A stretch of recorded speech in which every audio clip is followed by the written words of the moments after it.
Hi everyone and welcome to You'll Remember This. Most foods eventually spoil, even the fancy ones in jars. But honey, it just sits there, looking pretty, pretending time doesn't exist. It might crystallize, turning thick, but it will not go off. Sure, it can spoil, technically, but you'd have to try really hard to make that happen. I love to call it the immortal one in my kitchen. Humans have thousands of years trying to make food last longer, but we're not the only ones after it. Microorganisms are always ready to dig in, anytime, anywhere. If we're not fast enough, they beat us to it. Let's be honest, in this race against microbes, we're usually losing. If bacteria were house hunting, here's what they'd tell their real estate agent. Warm, but not too hot. Damp, not too acidic. And definitely lots of oxygen. That's why we smoke it, salt it, boil it, pickle it, anything to keep food from going bad.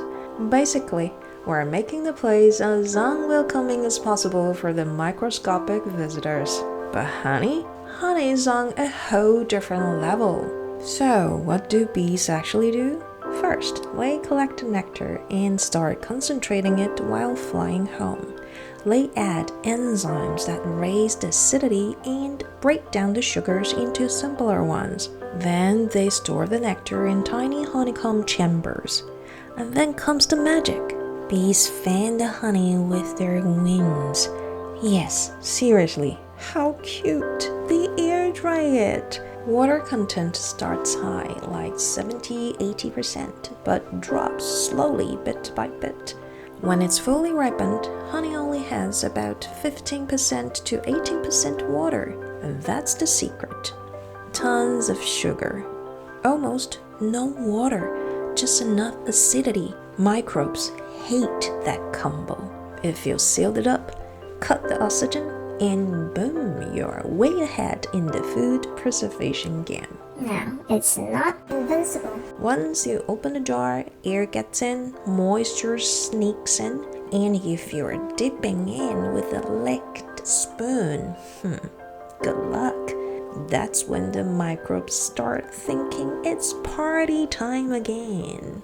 And now here comes the fun part. You'll remember this, phrases that stick. Let's see what interesting English phrases come up in today's news story. Let's start with crystallize. When honey sits around for a while, it can get thick. That's called crystallize, turning into crystals. It also works when you're talking about ideas.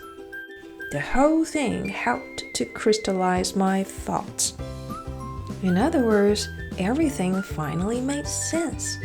You've probably heard this one. Go off. It's super useful in everyday English. When food goes off, it means it's gone bad or it's spoiled. Now, here's a dramatic one. Immortal. Okay, it doesn't have to mean someone who can't die. We can use it for something so special and unforgettable that people keep talking about it for generations. Next, microorganism. Microorganism is something so small you can't see it without a microscope, like bacteria or yeast or mold. Next, enzyme. Enzymes are little helpers in our body or in honey. They speed up chemical reactions. Saliva has enzymes that help break down starches in your food. Then we've got acidity. That's how sour or acidic something is. Lemons have high acidity, so does vinegar. Last one, ripen. Ripen means to become ripe, or in simple words, ready to eat. And that's it for today. I hope you'll remember them. If you're interested in the BBC story, a link's down in the description, along with all the phrases we talked about today. If you found this interesting, don't forget to subscribe. See you next time!